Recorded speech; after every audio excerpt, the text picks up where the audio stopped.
이번에는 두 번째 섹션입니다. 이 사람의 세상 카운트 펀치라는 코너입니다. 이현주 대표가 경험하고 배운 지식을 또 그것을 통해 만들어가는 도전 이야기를 들어보도록 하겠습니다. 대표님 오늘 어떤 컨셉이세요? 저요? 오늘 스타인 줄 알고 왔는데요. 스타 컨셉. 네. 스타 컨셉 하면 어떻게 꾸며야 됩니까? 본인이 가장 예쁘게 나오고 싶어서 네. 이제 오는 건데, 그거는 이제 아까도 말씀드렸지만 그거는 제 생각이고요.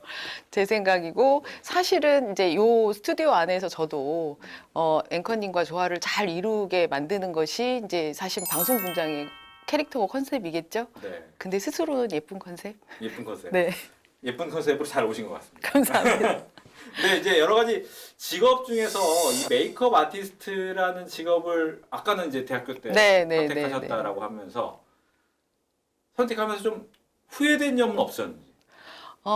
힘들고 어려운 시간들이 굉장히 많았죠. 근데 후회해 본 적은 없었던 것 같아요. 힘들었을 때는 왜 힘들었습니까?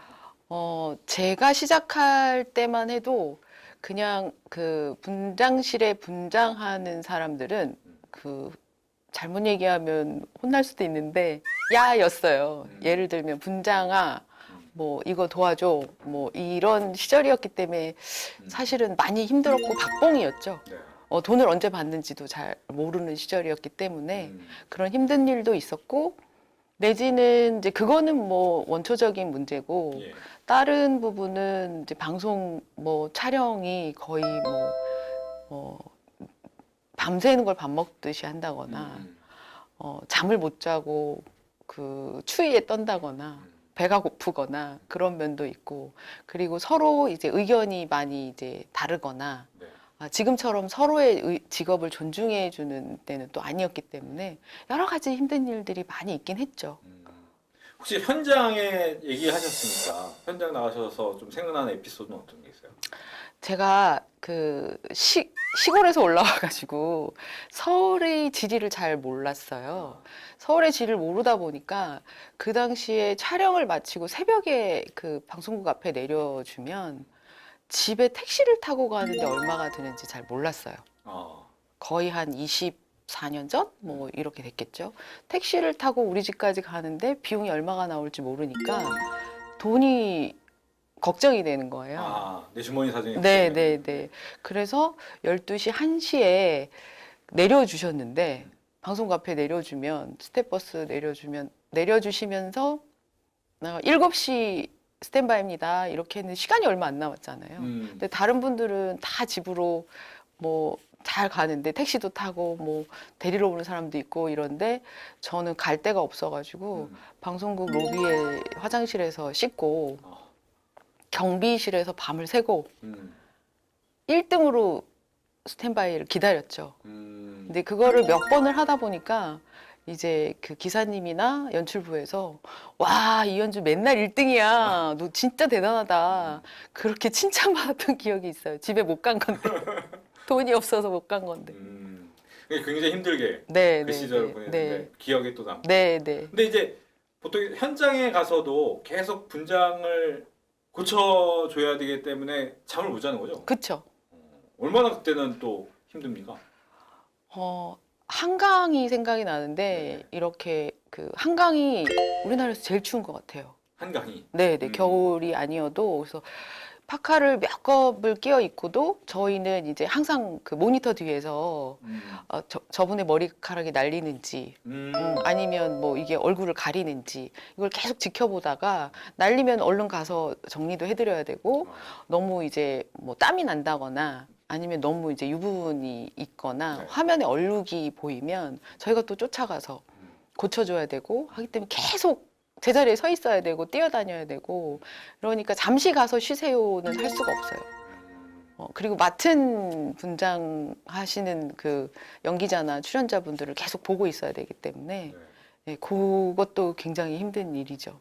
이 현재 이제 메이크업 아티스트라는 이름을 갖고 사람들이 이제 봐주시는 거잖아요. 처음에는 분장으로 보시다가 메이크업 아티스트라고 되는데 요즘에 또 K-뷰티도 유행을 하고 있고 메이크업 아티스트를 꿈꾼다면 K-뷰티를 어떻게 또 바꿔 나가야 된다고 생각하시는지도 궁금해요.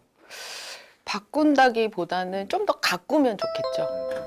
그리고 조금 더 이게 지금 흔히 말하는 지금 어떻게 보면 거품이 조금 있지 않나라는 생각을 하는데 무조건 K-뷰티, 뭐 K-컨텐츠 막 이래서 사람들이 많은 관심을 가지고 이게 그 인플루언서나 뭐 이런 분들부터 시작해서 메이크업 아티스트에 관심이 많다 보니까 그냥 이제 제대로 되지 않은 메이크업들이 온갖 그 SNS나 어떤 방송을 통해서 정제되지 않게 이렇게 나가다 보니까 그런 부분들을 조금 이게 제대로 이게 맞는 건지 틀린 건지 제대로 알리고 싶은 부분이 많죠. 알리고 싶다라고 생각을 하셨는데, 근데 이제 메이크업 아티스트에 대한 관심도 있고, 근데 이제 보면 여러 가지가 궁금한 게 있을 것 같아요. 이제 처음에는 뭐 워낙 박봉이었다라고 하셨지만 이제 메이크업 아티스트 또 K-뷰티의 또 선도주자라고 하면 과연 수입은 맞는가?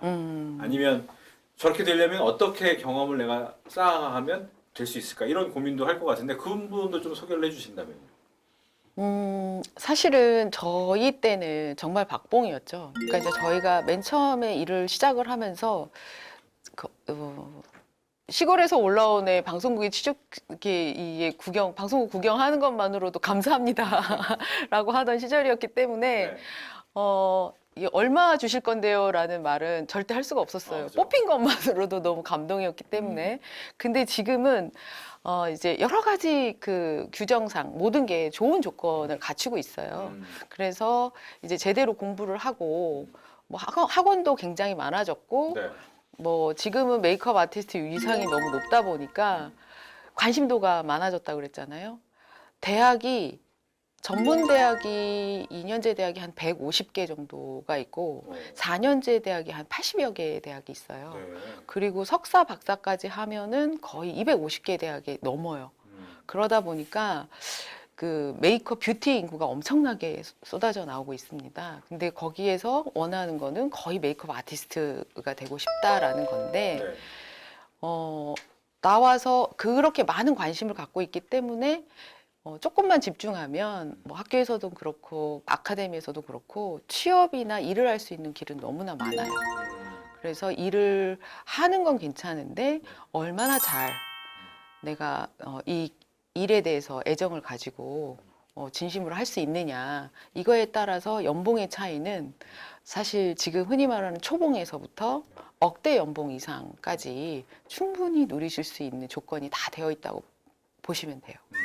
본인이 어떻게 잘 하느냐가 문제겠죠. 근데 이제 아마 이런 조언을 받고 뭐 화려한 모습을 보면서 이제 메이크업 아티스트를 꿈꾸기도 하지만 힘든 면을 보면서 좀 중간에 포기하는 친구들도 있을 거잖아요. 많죠. 네. 그러니까 처음에 이 부분은 꼭 얘기해주고 싶은데 우리가 이제 학생들도 그렇고 보면 메이크업 아티스트가 되게 화려해 보이고 더군다나 매일 스타를 본다. 그리고 이제 스타도 만나고 그렇죠. 그리고 스타도 직접 만져. 얼굴도 둘이 맨 얼굴일 때부터 만나. 이제 뭐 그렇게 생각하고 몇 달 붙어 있어 막 이러니까 꿈의 이 아티스트인 거죠. 근데 그거는 정말 꿈에 불과한 거죠. 그리고 자기가 그 현장에 딱 들어와서 스타를 보는 순간 꿈은 이루어졌잖아요. 내가 거기서 분장을 하고 메이크업을 하고 캐릭터 분석을 하고 전문가가 되려던 게 아니라 그 화려한 모습을 보고 하고 싶었던 거예요. 근데 그 현장도 와보면 스타를 보고 나니까 스타도 사람이야. 그렇지. 근데 일이 힘들어. 네. 그래서 저희 현장에서 자기가 몇 년 동안 모아 놓았던 메이크업 박스 그 안에는 정말 어떻게 보면 수백만 원어치에 들어있는 박스를 촬영 현장에서 버리고 택시 타고 말도 안 하고 도망가는 친구도 있어요. 진짜? 잠을 못 자가지고. 너무 힘들다. 밖이 춥다. 그리고 지금은 다행히 뭐 시간 규제가 있는데 옛날에는 시간 이런 게 없었어가지고 너무 추워서 집에 전화했더니 부모님이 당장 튀어와 이래가지고 모든 걸 버리고 도망간 친구도 있었어요. 네. 근데 이제 그런 친구들도 있지만 뭐 꿋꿋이 버텨오는 사람도 있잖아요. 그러니까 대표님 같은 경우에는 나는 그래도 버텼더니 이런 보람 있는 순간이 있었다라고 하는 순간이 있습니까? 꾸준히 버텼더니 뭐 우여곡절도 많고 힘든 일도 많았지만 꾸준히 버텼더니 오늘 박진영의 찐터뷰에 나오게 됐네요. 감사합니다. 메이크업 아티스트를 소개하러. 네. 참 뿌듯합니다. 그거 말고 이제 개인적으로 또 뿌듯했던 일들은 또 없는지도. 이제 메이크업은 사실은 이게 그 손으로만 하는 게 아니라 이게 감정을 같이 따라가야 되는 부분도 있어요. 그래서 연기자분들을 봤을 때 그 여배우분들 같은 경우에는 굉장히 예쁘게 나오고 싶고 캐릭터도 물론 중요하지만 스스로 예쁘게 나오고 싶고 연기도 잘하고 싶은 게 사실은 욕심이잖아요. 당연한 욕심이고. 근데 너무너무 예쁜데 내가 화면에 어떻게 나오는지 알고 연기하지는 않아요. 모니터를 보고 있는 건 본인이 아니기 때문에. 그렇죠. 그래서 우는 연기를 해야 되는데 못 우는 거예요. 예쁘게 안 나올까 봐. 그래서 자꾸 NG가 나는 거예요. 그런데 어느 누구도 그 마음을 잘 알 수가 없잖아요. 근데 이제 감독님이 자꾸 NG가 나니까 분장 봐줘 뭐 이렇게 얘기하시는데 그런 얘기를 한 적이 있어요. 아무것도 얼굴을 수정하지 않았는데 그냥 이렇게 수정하는 척을 하면서 귀에 화면에 너가 우는 모습이 너무 예쁘게 나오고 있다. 감동이야. 너무 예뻐. 진짜 잘한다. 이렇게 얘기하면서 이렇게 수정하는 척을 했던 기억이 있어요. 그런데 이제 그 친구가 다시 힘을 내서 나 예쁘게 울고 있구나 라고 해서 연기하는 모습을 보고 정말 방송이나 이런 자기 전문가라면 손으로 잘하는 것뿐만 아니라 모든 감정선을 같이 따라갈 수 있어야 된다라고 혼자 스스로 생각을 하고 있었는데 그게 먹혔을 때 너무 뿌듯하더라고요. 그러네요. 네, 이제 K-뷰티 아까 잠깐 얘기 저희가 했잖아요. 약간의 거품이 좀 더 정제되었으면 좋겠다라고 얘기를 해주셨는데 그래도 해외에서 K-뷰티 얘기 많이 하는 거 들으실 때 어떤 느낌을 좀 받으시나요? 너무 올 것이 왔다. 너무 다행이다. 과거 10년 전에 봤던 미래. 그렇죠. 네. 그리고 당연히 지금은 우리가 모든 분야에서 우수하게 앞서가고 있으니까 너무 기분 좋은 일이죠. 저희가 배울 때 뭐 미국으로 또는 프랑스로 일본으로 공부를 하러 갔다면 네. 지금은 모든 나라에서 한국으로 공부를 하러 오려고 하고 있거든요. 그것만 봐도 우리의 K-뷰티, K-컨텐츠는 성공하지 않았나 그런 생각을 하죠. 네. 외국 사람을 한국식 메이크업을 해줬을 때 변화된 모습을 많이 보여주는 프로그램이 좀 있더라고요. 근데 그런 거를 봤을 때 우리나라의 뷰티의 좀 차이점, 서양이나 다른 나라의 차이점은 어디에 있다고 보세요? 우리나라 뷰티는 너무 꼼꼼해요. 꼼꼼하다. 네, 꼼꼼하고 그 얼굴에 따라서 정말 분석을 잘해서 정말 세심하게 자연스러우면서도 예쁘게 우리가 혹시 기억하실지 모르겠지만 탕웨이가 그것도 유명했어요. 네, 중국에서 메이크업을 받았을 때 하고 한국 사람한테 메이크업을 받았을 때 그 사람의 아름다움이라든지 그 사람의 속성 그거를 너무 잘 살려주는 것만큼 섬세하게 메이크업을 하기 때문에 안 한 듯 하면서도 아름다움을 끌어낼 수 있는 그런 부분이 잘 먹혔던 것 같아요. 그리고 이제 해외 같은 경우에는 강한 메이크업이 특히 뭐 미국이나 뭐 유럽 쪽은 세게 하는 메이크업으로 근데 다시 뭐 유행은 돌고 도는 거니까 하긴 하지만 지금은 K 컨텐츠가 모든 게 주목받고 있기 때문에 K 뷰티도 마찬가지로 저희가 가장 예뻐 보이는 거죠. 한국 사람이. 맞아요. 근데 그런 얘기도 많이 하잖아요. 피부결이 많이 다르다. 물론 달라요. 저희가 분장하는 테크닉도 달라요. 저희가 외국인 분장을 할 때는 파운데이션의 테크닉을 밖에서 안쪽으로 합니다.